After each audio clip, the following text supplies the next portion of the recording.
Good afternoon, everybody. Welcome to our third session of the Brown Bag 2.0. Today's session will be an overview of Go Prince George, which is our preliminary master plan of transportation for the county. We have the team here ready to provide information and answer all your questions. For next month's Brown Bag session So on you went into December 9th, it will sound be and an Well, overview there were a of few Electric different speaker. places. Well, an that's just overview this. of Yeah. So customer there were a few different service and places, like our I'm gonna website get onto a updates. webinar. We are changing and updating our website, so it will be very informative for all of you, so you can learn where to find whatever you're looking for from our department. Please remember that registration opens for the next session opens today at 1 p.m. and closes 1 week before the event, so the first week of December. If you have any questions about how to register, feel free to ask in the chat. We will send you the information. Um, Again, thank you so much for coming, to the people that joined our building today in person and everyone who joined on our teams. With no further delay, I'm gonna give the mic to Katina Schollers, or Division Chief for Countywide Planning. Katina, thank you.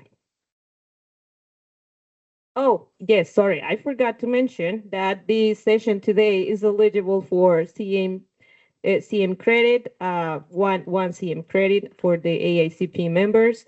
And a quick reminder that the APA website is down for update, so you will not be able to log in your credit today, but you will be able to log in, I think, in December, the first week of December.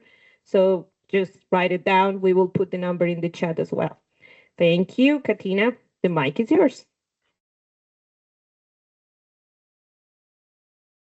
Good afternoon, everyone. My name is Katina Schollers. I am the division chief of the countywide, a division chief of countywide planning in the Prince George's Planning Department. I do see some familiar faces out there, so very honored to have you guys here. Thank you for coming in person, and hello to those of you that have joined us online. You are here for a very, very, very important briefing on the Prince George's County update to the master plan of transportation titled Go Prince George's.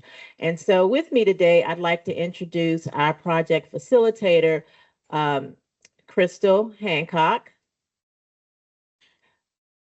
project manager, Dharm Goswami, and our deputy project manager, Mr. Evan Tenenbaum. We are so excited to present this to you. This has been a very long project.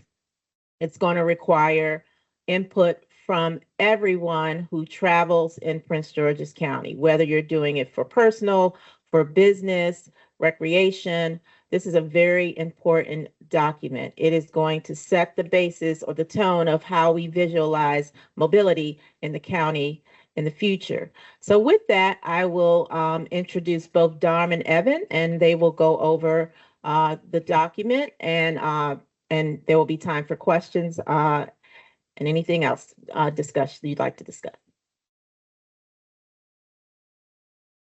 Thank you, Division Chief Schulers, for that introduction. And once again, my name is Dharm Goswami. I am the project manager of Go, and I'm going to begin the presentation. Our agenda in this presentation is we'll start with an icebreaker. We'll move on to the project purpose, then the plan overview, then the timeline of how long it will take to complete the plan and get it fully approved. We'll talk about the resources that are available to you to access the plan and learn more about it. And then we'll also give you information on how to contact us. Next slide. Let's start off with an icebreaker that consists of a few questions about the county's transportation system. The first question is, how many Metro Rail stations are located in Prince George's County? Show of hands for the people here. How many people think 10? 15? 17? And 20? The answer is 15, so give yourself a pat on the back if you answered 15. Next question, about how many miles of sidewalks and bikeways are in Prince George's County? How many people think 5,500? How about 6,200? How about 6,900? How about 7,300? Okay, as of 2022, the answer was 6,900, but I think we want to emphasize that there are a lot of missing connections, so it's a great resource to start with, but we're trying to improve it. And then also regarding the 15 Metro Rail stations, that's the most, except for the District of Columbia, in the DC metro area. So these are both great resources that we can work with to improve the system. I just want to talk a little bit about what Go Prince George's is. It is going to be the next functional master plan for transportation. A functional master plan is one that is countywide in scope, but pertains to only one single planning activity, in this case, transportation, of course.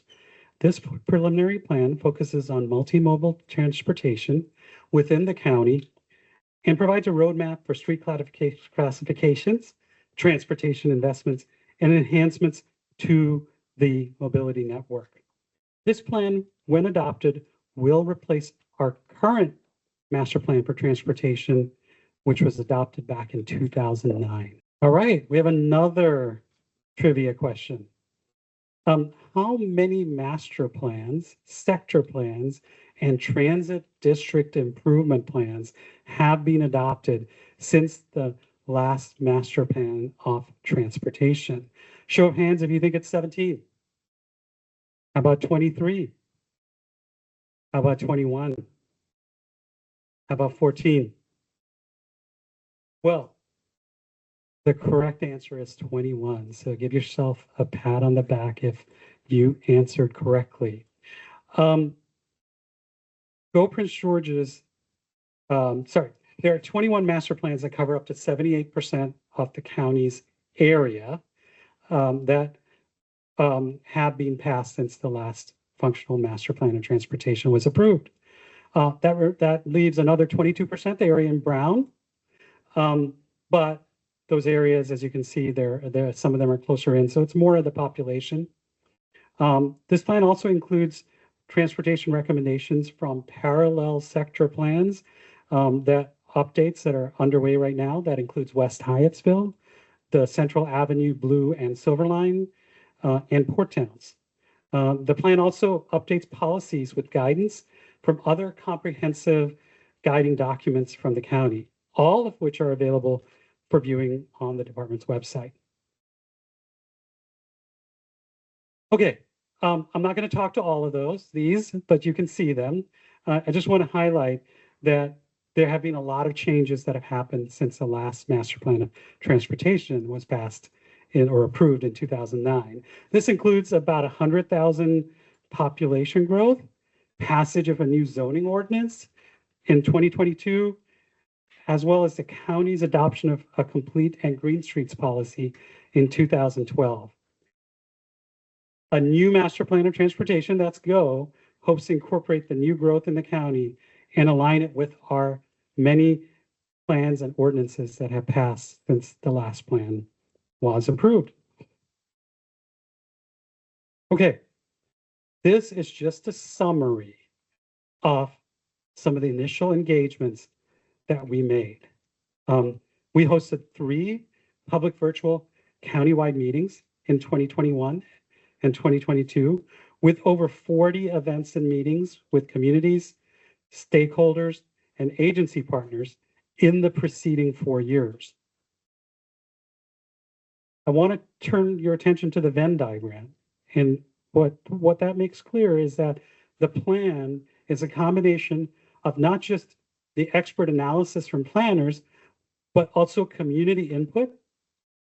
And we used outside expert consultation, in this case, consultants, and that helped develop this from the preliminary master plan. So what are we doing right now? Well, this is part of our current outreach efforts. It's brown bag, but it's not the only part. We're going to continue to have conversations with the community at other events and meetings throughout the end of the year. We've also spoken directly to several county council members, and we are planning to continue to meet and have met with municipalities, community groups. And again, through the end of the year, we're going to continue to meet and have engagements leading up to an anticipated joint public hearing in early 2026 that you'll hear more about from Evan. And the feedback we have received and the feedback that we will receive from the joint public hearing will result in additional modifications to the plan before it's fully approved. This slide just shows some photos of our current outreach. Everything from participation in Bike to Work Day. Evan, you want to highlight that? Trail openings. And we also attended more formal meetings. But again, this is just a sample of the many that we have engaged in, which I've talked a little bit about. So what are we going to talk about in the actual preliminary plan? It's up here on the screen. And with that, I'm going to turn it over to our Deputy Project Manager. So of the 5 sections of Go Prince George's, we'll start with section 1. I'm Evan Tenenbaum, the Deputy Project Manager, by the way. Section 1 introduces the project and discusses our county's existing transportation network. Starting with our current conditions report, we published in April of 2022, one of the earliest pieces of information that we used to prepare for this plan. Report informs that there are some great modal assets in the county, but a lot of opportunities for enhancement and improvement. To learn a little bit more about our county demographic conditions which inform our transportation system, with a population just shy of 1 million, median age of 39, a minority county, about 80% of the population being people of color. We do have a significant population with a graduate degree, 28%, and 2/3 of the population is currently employed. How it connects to the transportation, a lot of transportation connections being made throughout the county and into the DC region. Half of the county's greenhouse gas emissions come from just our transportation sector. And sadly, safety is one of the big concerns that we have within the county. Unfortunately, the region, according to 2023, 120 fatal crashes, resulting in 39 pedestrian deaths. So what makes up parts of the system? Well, we have a robust highway and road network, critical to person and goods movement throughout the entire country. Additionally, our transit network is just as robust to transport people to and from the DC area, including 2 university shuttle systems, the 15 Metro Rail stations that we previously talked about, 8 Maryland area rapid commuter, the MARC stations. We have a light rail line that's currently under construction connecting us to Montgomery County, and 1 Amtrak station. This county has a similar robust and bicycle and pedestrian network with almost 7,000 collective miles of bike walks spanning the entire county. Kind of go ahead and talking back about some of the information, the traveling information throughout the county. We have one more icebreaker here. If I were a commuter within the county and I need to take public transportation, how much longer would it take for me versus if I had my own car and I'm driving? How many think it's 20 minutes? How many think it's 30 minutes? How many think it's only 10 minutes? And what about 15 minutes? Well, for a commuter taking public transportation, the average is about 54 minutes. And for people who drive alone, it's about 34. So the answer is 20. This isn't far from the average commute for any mode of transportation within the county at 36 minutes. You'd see about a quarter of our population is commuting 25 miles or longer. That's kind of in the range of where you would want public transportation to serve. But still, this significant amount of people within the county are driving alone. You see the 63% mark there. So there is a significant share of the population that is not taking public transit or providing alternatives. In this county, driving alone is still king.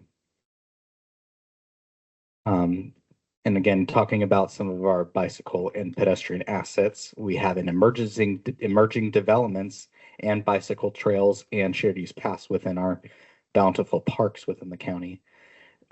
We also showing the sidewalk and bike trail facilities in the county in 2022. It does look like a lot, specifically within the Capital Beltway area.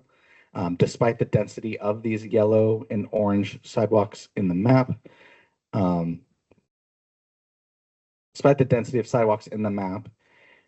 building established connections from the established communities in our neighborhoods, especially those in the south and east parts of our county, is key to providing and to closing the network gaps within our system.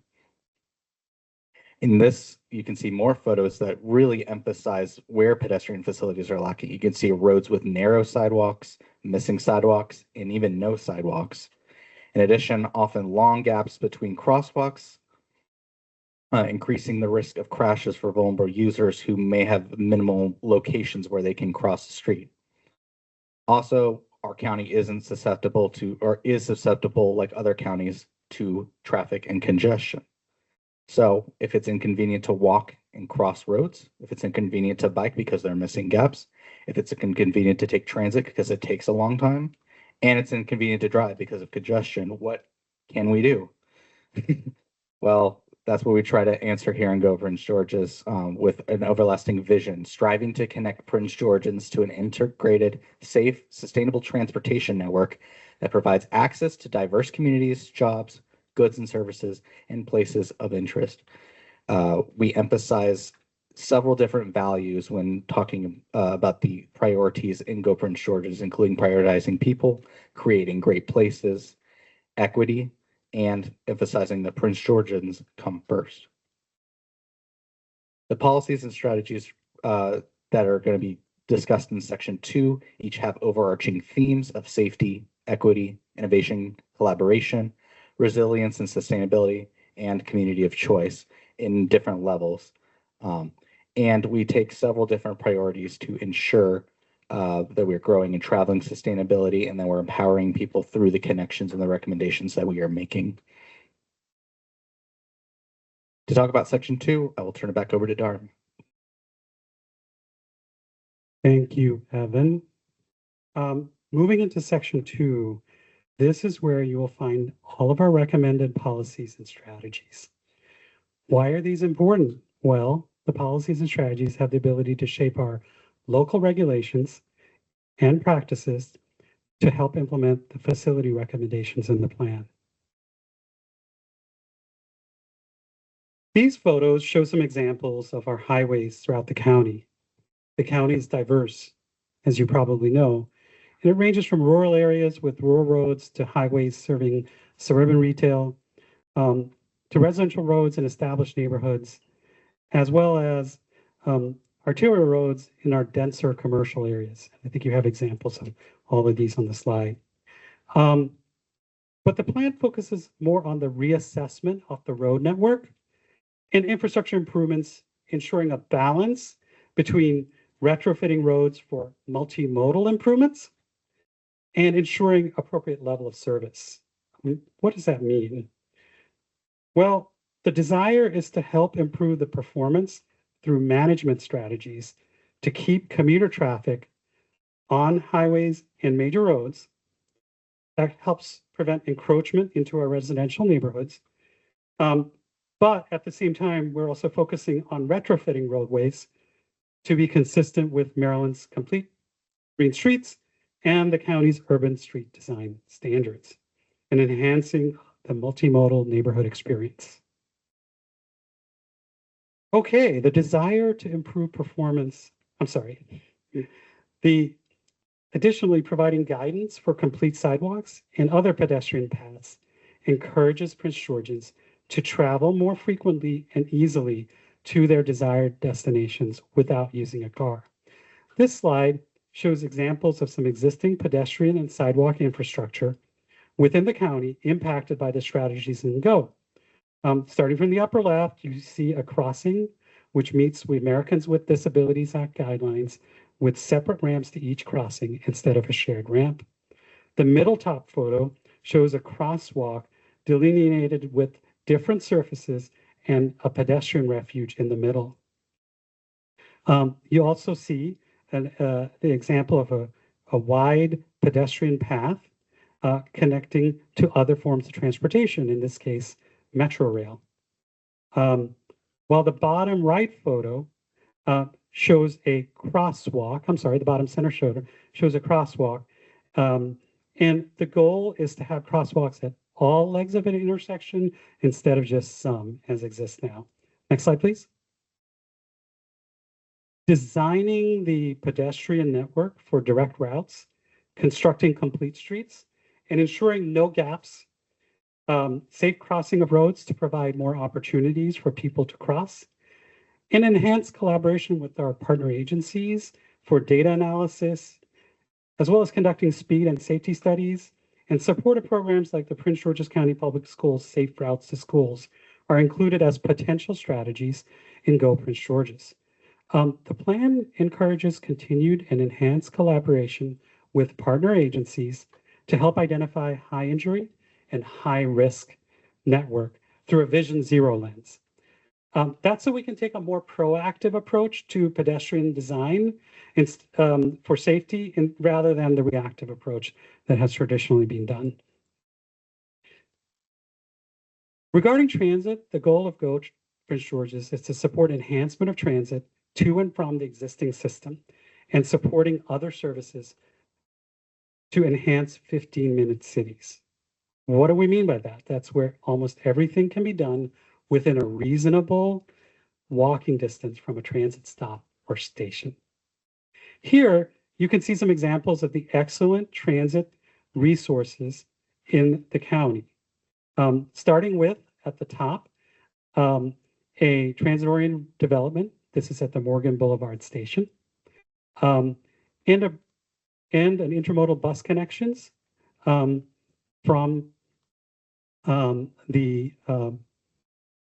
at a Metro Rail station, I'm sorry.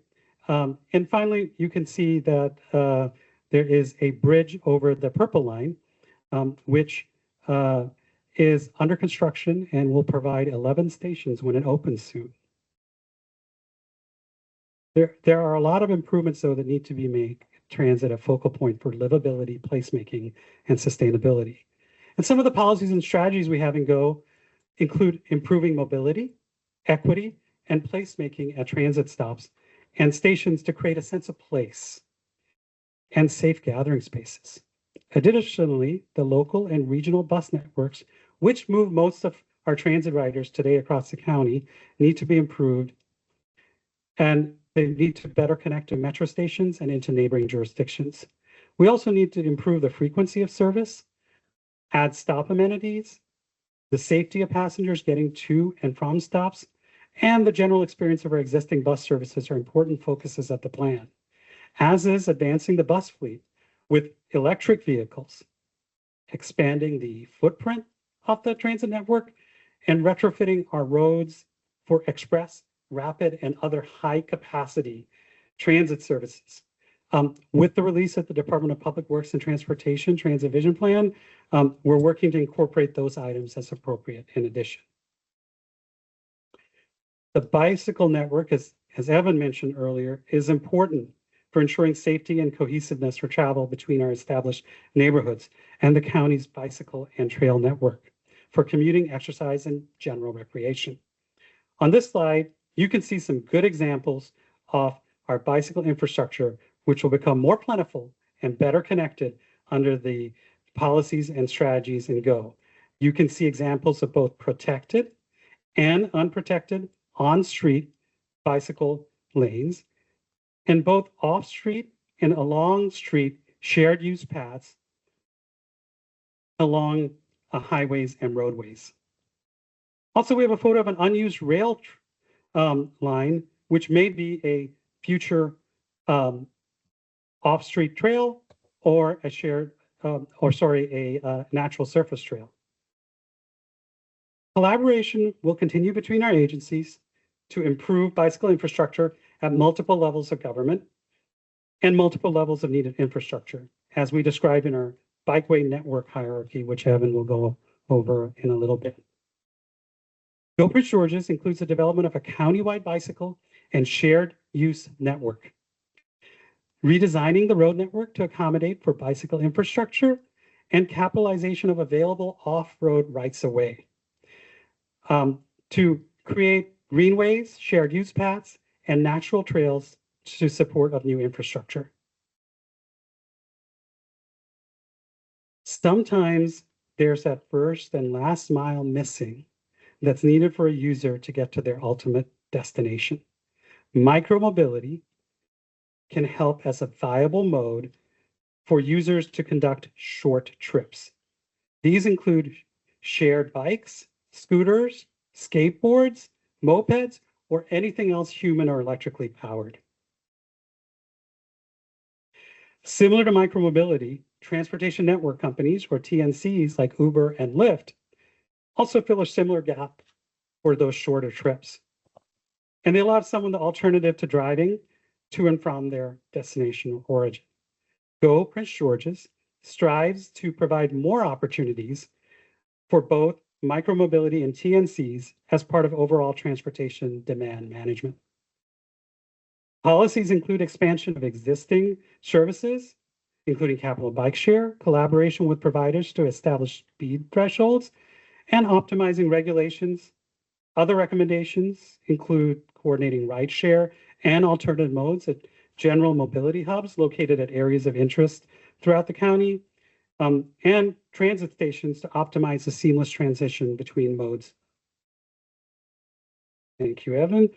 Go Prince George's focuses on modifying existing infrastructure to be consistent with Maryland's complete green streets and the county's urban street design guidelines, as mentioned before.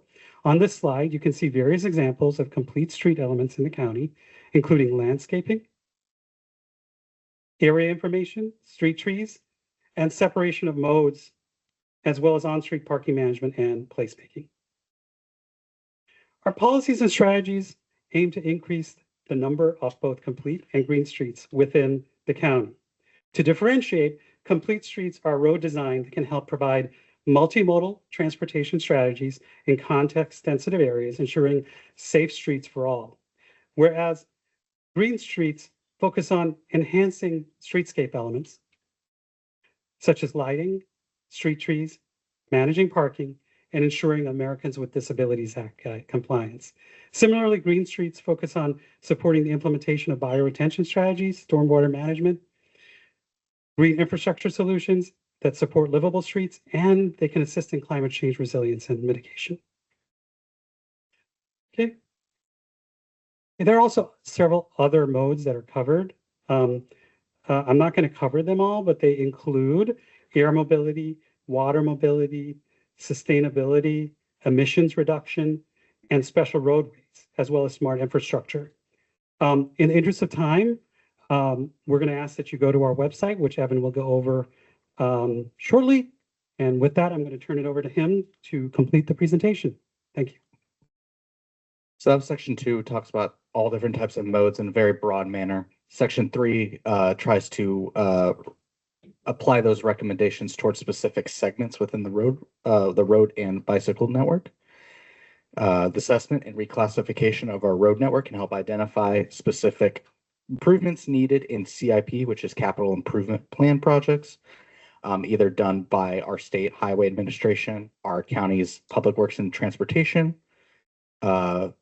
any of the 27 municipalities within the county, or led by developers. The tables and maps focus on improvements for streets, roads, and highways. And to differentiate those streets, we would emphasize the balance between vehicular, bicycling, pedestrian transit a little bit more evenly. Roads, a little bit less, a little bit more emphasis on the vehicle, but there are bicycle and pedestrian improvements and transit improvements needed.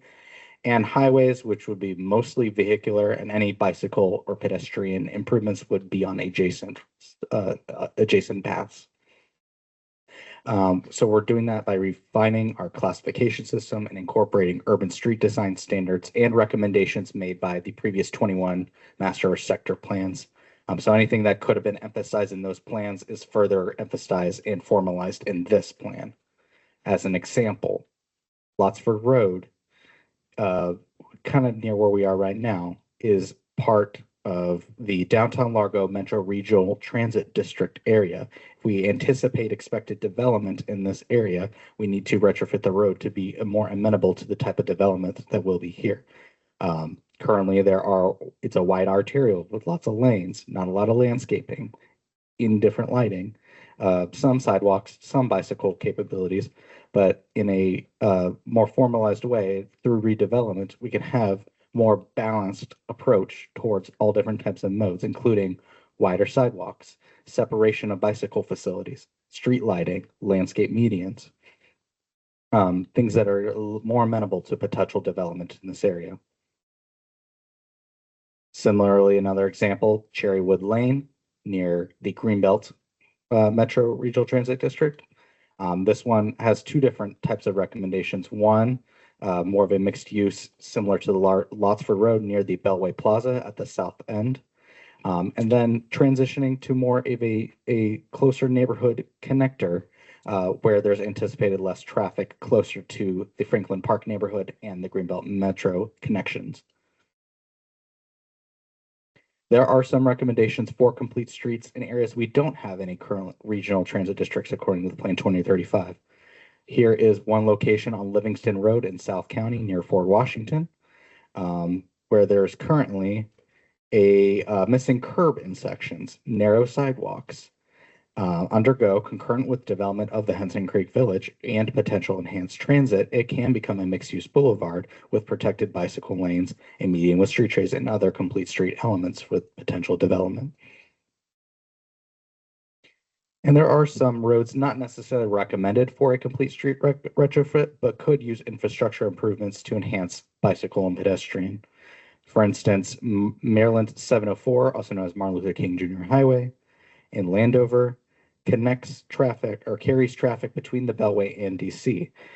But we recommend adjustments to accommodate an extension of the WB&A trail and other bicycle improvements, and could potentially include a redesign of the interchange with Maryland 202.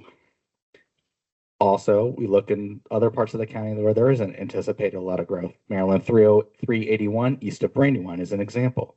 Closer to Brandywine, we may recommend some bicycle improvements, including some shared use path areas. On areas closer to Baden, Aquasco, and the county line, we would recommend maintaining what is existing bus SHA, with only general shoulder improvements and on-street paving markings for bicyclists for long-haul routes. We also talk about some of the cross-county bikeways in Prince George's County, including on and off-road infrastructure improvements needed to support the network.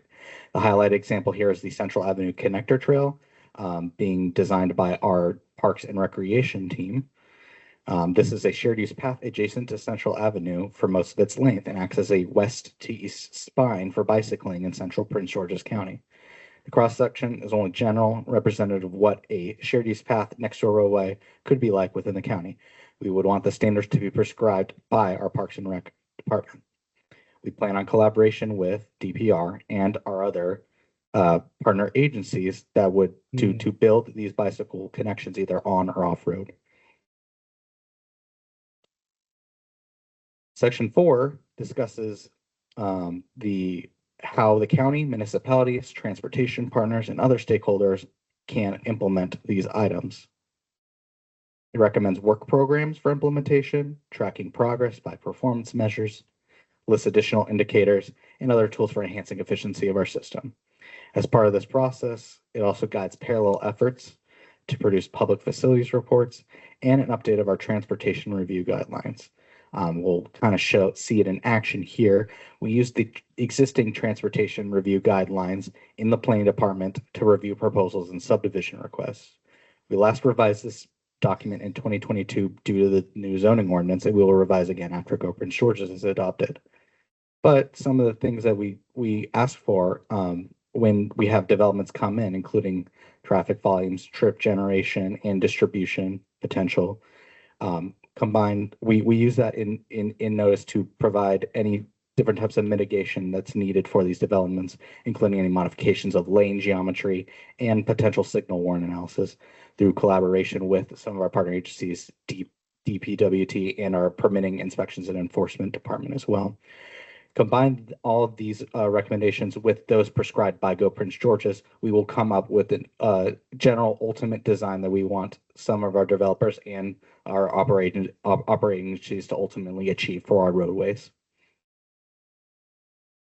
Section 5, real quick, is the appendices and talks about the resources that were used in the creation of the plan, as well as acknowledgments of our team members and core team.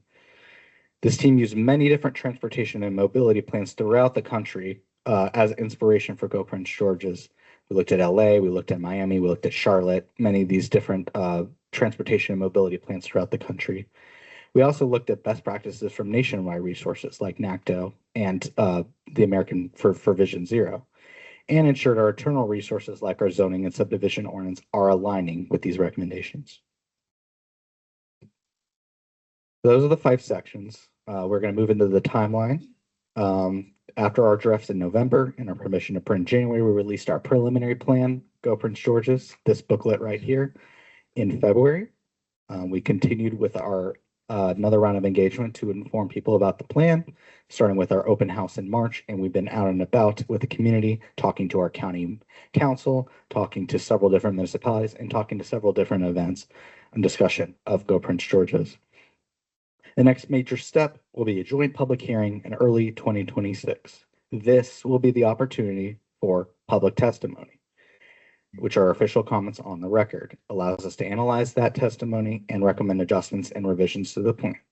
While your comments are welcome from now until then, official comments to the plan cannot be made until the joint public hearing pursuant to our zoning ordinance. Any comments must be submitted at that time to be considered by the planning board and the district council. The joint public hearing will then be followed by work sessions with the county council, the planning board, and the county council. Final adoption of this plan is expected in 2026. This shows just the general legislative approval process. This plan requires approval by both the planning board and the county council, and depending on how they act, there may be a second joint public hearing if necessary to provide more additional community input. To emphasize that these are just projected dates, so the schedule can and will be adjusted, but we do anticipate in 2026. For information on the plan and to view the preliminary plan, you can visit our website, GoPGC, pgplan.org/go. Apologies. You can also look at the QR code that we've listed throughout the slides. It also takes you to pgplan.org/go. This contains information on the plan, including our current conditions analysis, a 1-page cheat sheet that kind of summarizes everything that we discussed in today's presentation, updated timelines, major plan resources, including the existing master plan of transportation and other resources that we discussed in section 5, mainly our urban street design standards, and additional news about the plan. There are also good tools for locating recommendations, specific recommendations in the county. We have a facility recommendations interactive web map that can kind of guide you towards the differences in the recommendations being made to specific roadways within your community.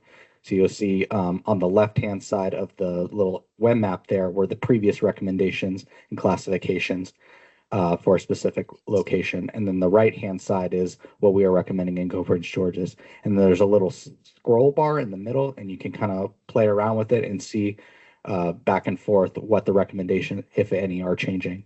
And you'll see a lot of the specific roads near our plan centers, metro rail stations, etc., are the ones that are specifically being reclassified to better acclimate to transit-oriented development and complete streets. If you like physical copies of books, you can view it at any of our county's libraries, open rec facilities, and the information counter here at Largo HQ. Or copies have been distributed to any of our municipalities within the county and our 11 council member offices. This is what it looks like. It's very pretty. So that completes our presentation today. This is our Go Prince George's core team, and we are happy to answer any questions you may have about the plan, or you can feel free to reach out later using the email address gopgc@mncppc.org. Thank you and have a great afternoon. Thank you, Evan, and thank you, Dawn. Great presentation. And so we're going to get into questions. I'm going to answer Marva's sort of a question of, and you can go. Do you want to ask it again? Well, let me speak to plan the 2050, which is the next big thing for the department. So with a master plan, when any master plan gets updated, that area that it covers, the recommendations that come out of that plan will supersede the prior plan if it affects a recommendation in that prior plan. Given that this plan 2050 may be on the heels of this, meaning it's coming next, it's more than likely that some of these may get carried over, or some may be carried over slightly modified. So we'll cross that bridge when we get to it. As you know, the general plan covers multiple planning elements, not just transportation. So this plan will be the devil of the details. It gets into the details of the infrastructure, not just how you move, but the facilities that you move on to get there. And so usually you will not get that level of detail in Plan 2050, but more of the policy. And so we'll be focused on that, and things change from day to day, week to week, year to year. So we'll see where we are when we get to that with the 2050 plan. And I know you're going to kill me when I ask this question, and it probably won't make sense to anybody but me. I'm trying to see me in this plan. So for example, when I worked in the District of Columbia and I wanted to do transit and I couldn't. I would take the subway. My kids were in Upper Marlboro. By the time I got off a subway trying to find a bus, it was just it was impossible, right? And I'm looking at how many people leave the county and how we use some of this stuff. So the changes in the transportation. Same way, I live in Mitchellville. I ain't biking to Shoppers to get it. I'm just trying to see me so that it would encourage me as someone who wants to be transit oriented, who wants to use, how do I use it so that it's helpful? I use a bike to exercise, but do I get on a bus to go over to Giant? It just seems almost like a lot of it ends up becoming not recreational, but not necessarily for people who work, since so many people in the county leave the county to work. And I know you're gonna curse me out once I see you later, but I don't know if I'm explaining myself, but I'm trying to find me. So It sounds like you're talking about navigation wise. I mean, if you're focused on navigation, though there are other. when do I use the bike? When do I use the? Yeah, and somebody. 8% of the people kind of rely on single-use auto. That's correct. We want to get away from that, and we're mindful that we should be getting away from that. So our only options would be to sell our existing houses, to move to a new community that is more of a mixed-use community, would transfer right there. Or Because if none of the like what's failure. Right, this doesn't really work. This doesn't really work in the real world for suburban people. I think it's great to try to incorporate a lot of mixed use and multimodal transportation into a lot of the newer communities, but it's real hard. You're not going to get, just like Marvin just said, somebody who lives on Indian Head Highway going to the Giant on their bicycle. I think I'm hearing is the first mile, last mile challenge. We can get first mile, last mile challenge where we can get from our houses to a point where we can get to a metro that can service us in it. Well, yeah, 100% of it's not going to be accessible as far as riding a bike and that kind of thing, but you could ride a bike to the metro if it's really close to you, but the suburban type residents don't have that opportunity. So I think the first mile, last mile issue is a major concern. Basically, for me, I'm thinking parking. If I were to drive to a first mile location, then I'm hoping that's the right terminology. But going to that first location, there's no parking. So then what's the benefit of having the metro if you can't get to it by park? So I just want to touch on, I'm going to try to cover this with one comment, and if any of my, if Evan wants to come up. This is transformative because if you know the history of Prince George's County, it's a bedroom community. It was the suburb of Prince George's County of Washington, D.C. And we've sort of transformed from that. I mean, the fact that we have 15 metro stations, we had already transformed, right? But we still have that suburb. People still move here for some suburb. So it is transformative. And the big challenge are the gaps in the mobility, the circulation here. And that's what this plan is looking at. And it's a work in progress. It's always going to be to connect those gaps. That's how you get that full circulation. We're looking at it for trails, for roadways, for bike. So that is the part where we can complete that circle once we fulfill that. And that's what this plan looks at. That is the vision of this plan. And it's more a heavy focus on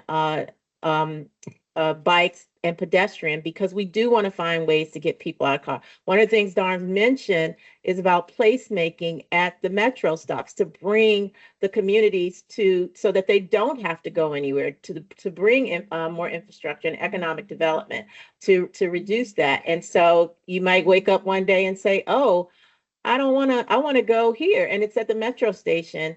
And maybe you do need to take your car or something like that. But I mean, the car dependency is never going to go away. But we can still focus on increasing other modes of transportation. And that is the goal of this plan. I'm not sure if I answered your question, Marva. We can walk and talk, and you can curse me out as when this is over. But I'm going to give it to Evan to add anything. Yeah. I think the only thing I would add to stress about is this is a guiding document that helps us talk with our other implementing agencies in order to provide more safe accommodations, protections, things like that.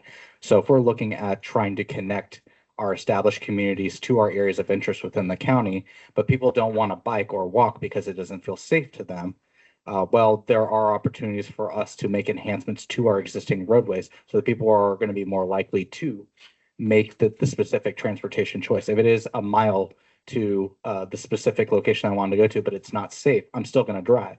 But if it feels a little bit safer and I feel like I want to make an example, show my kids or show something that it feels safe to bike that mile or to walk that mile, and I feel safe to do that, then I can. So there are opportunities to do that either through the enhancement of our roadway network or to capitalize on some on and off road trails or shared use paths in collaboration with some of our partner agencies.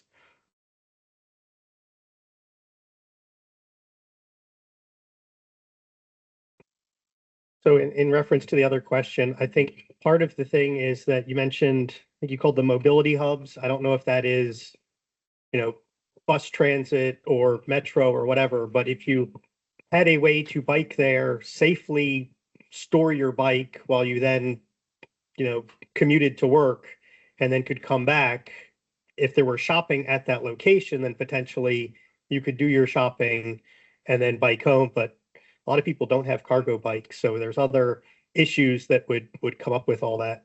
I also wanted to comment on your the longer commute is only 20 minutes by using transit, but I believe that what you looked at was what a commute was using transit right now and what a average commute is without transit. And it is entirely possible that the people who have a commute that is using transit right now are ones who have a good way to commute. Because, some people, if it's going to add an hour to their commute, they're not going to do it. So you may need to look at, where are people living? Where are they trying to commute to? And are there proper transit links along those routes? Appreciate that. So, yeah, there are definite gaps in the transit network for the county.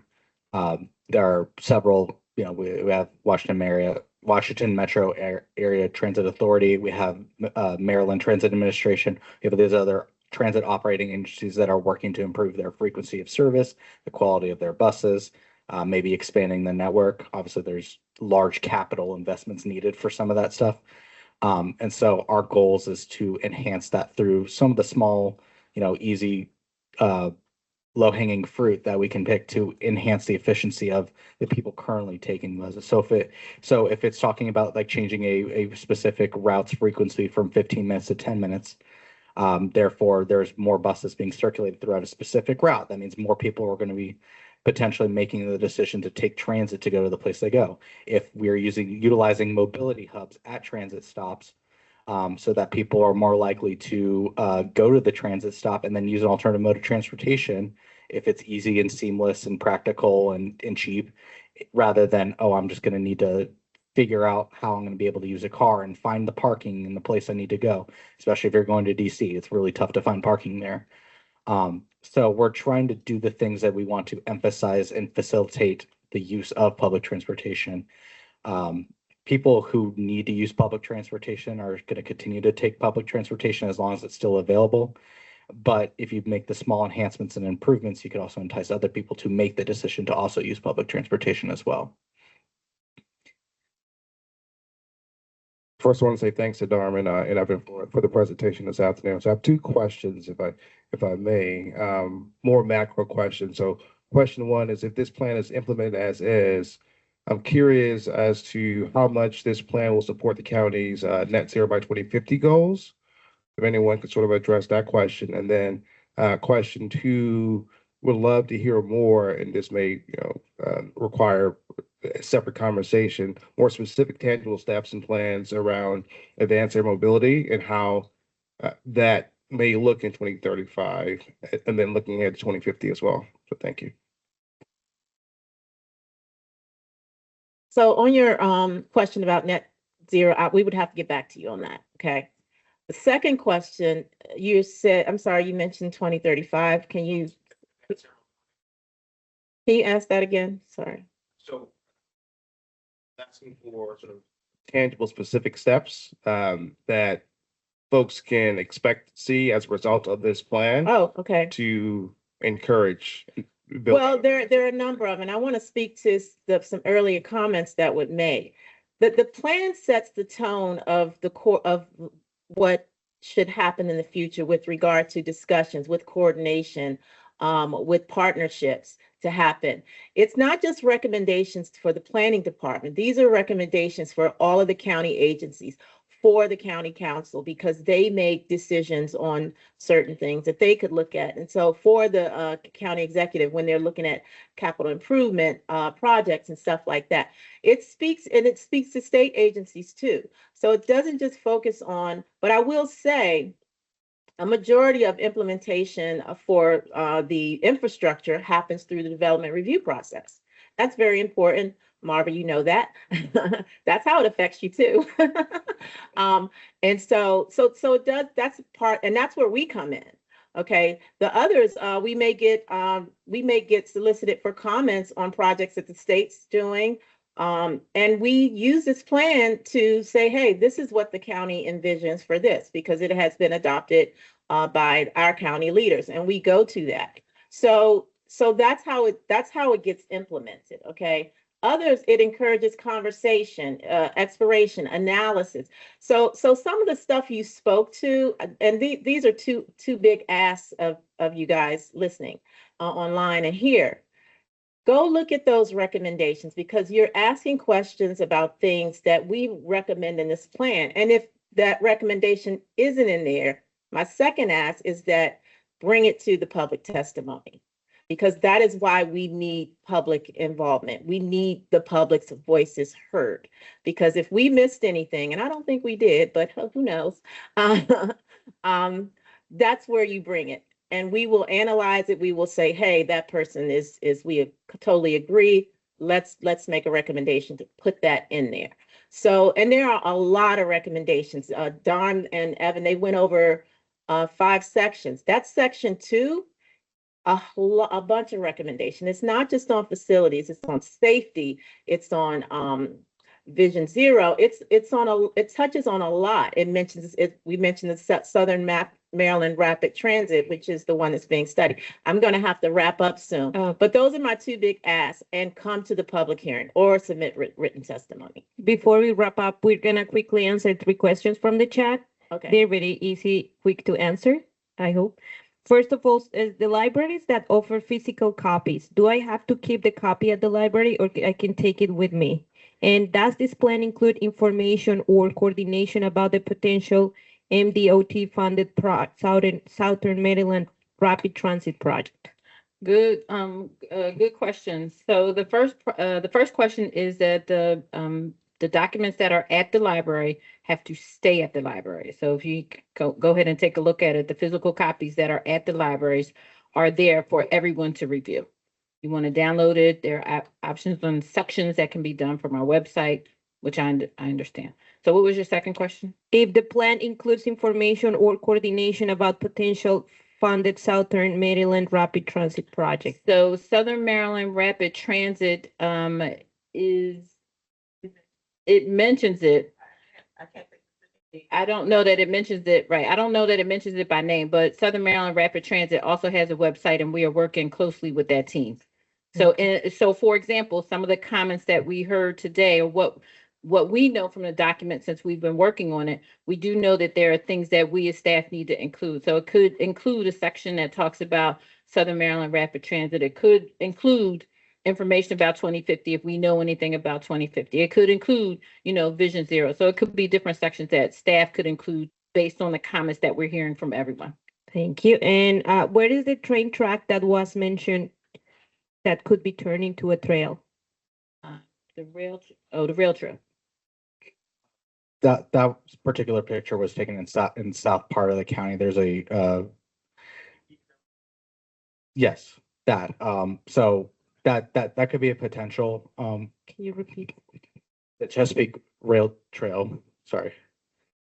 So that's a connection made from central part of the county out towards Chesapeake Beach in Calvert County. So that could be one of the potentials where there could be some potential collaboration with our Department of Parks and Recreation in order to enhance more of a southeastern connection for bicycling in the county. And last question, if I make commentary at this point via M-NCPPC email, how do I know if my comment will be incorporated into the plan? How heavily are comments asked at this point taken into consideration by M-NCPPC staff at this point versus during the public comment period in the spring? Okay, so staff loves comments. We absolutely love comments. But the comments that whoever provides is only for staff. They have to, any comments that they have needs to be provided through the county council's website, which hasn't been established yet, which we are still waiting on a date for a joint public hearing. But staff loves comments. We love to see what's going on because it gives us an opportunity, selfishly, it gives us an opportunity to take a look at information in more detail, as opposed to the condensed time frame that we have during the outline process after the post joint public hearing and the meetings, work sessions. Let me just. Any changes that you guys see that you want to see happen, you have to do it through the public testimony process, because those are the comments that the council will be brought forth to the council to consider for incorporation or for modification to the plan before it's adopted. That is very important. You can do it by showing up at the testimony and providing comments orally, or you could submit written testimony. Details of that will be provided once the hearing date is set. Very, very, very important. We can't hear your voice unless you give it to us in writing or in person at the hearing. Okay. So with that, any more questions online? Okay. So we're here. You still have some ones off because we've got to wrap up. But with that, we'll end it. I want to say thank you to those who came in person. Thank you to those online. Email us at gopgc@mncppc.org. Thank you. Have a great day.